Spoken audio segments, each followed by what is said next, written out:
அம்மணி வேறு பிரியங்கா. அம்மணிக்கு இன்னொரு வேரும் இருக்குது. பிரியங்கா கனகராசு.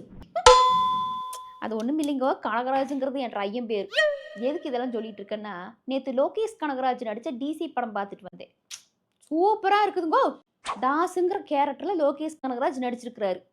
அவரும் அவங்க ஃப்ரெண்ட்ஸுமே போலீஸ் என்கவுண்டர் கிட்ட இருந்து தப்பிக்கிறதுக்காக அப்படியே பயணம் பண்ணிட்டு இருக்கும்போது அங்க பார் சிங்கர் பார்வதியை பாக்குறாரு. அங்க ஒரு பெரிய பிரச்சனை நடக்குது. அதுக்கப்புறம் டிராவல் பண்ணும்போது நம்ம சந்திராவை பாக்குறாரு.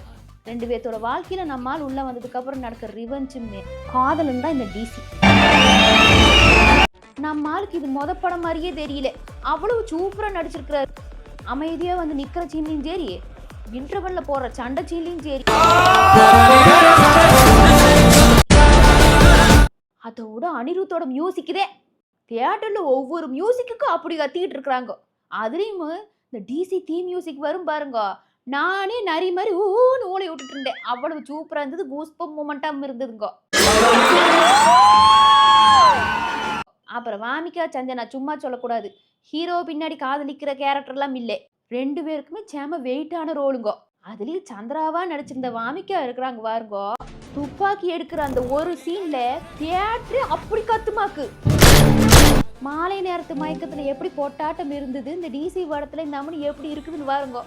இவங்க ரெண்டு பேத்துக்கு கெடுதல் பண்ண அவங்கள போட்டு நல்லா அடிக்கும் போதே நமக்கே ஒரு ஃபுல் சாட்டிஸ்ஃபேக்ஷன் வருது. போட்டு அப்படின்னு சொல்லி போட்டு அதிக சண்டை போடும்போது நம்ம உட்காந்து சீட்லயே சண்டை போட்டுட்டு இருப்போம். அப்ப இந்த மௌனராகம் பாட்டு வைக்க வேண்டிய இடத்துல கரெக்டா வச்சிருக்காங்க. அந்த பூனை இப்படி திரும்ப பாருங்க, ஐயோ சூப்பரா இருந்தது. மொத்தத்துல தியேட்டர்ல போய் உட்காந்துட்டு நல்லா சத்தமா கத்தி விசில் அடிச்சு பார்க்கக்கூடிய ஒரு படம் தான் இதுங்கோ.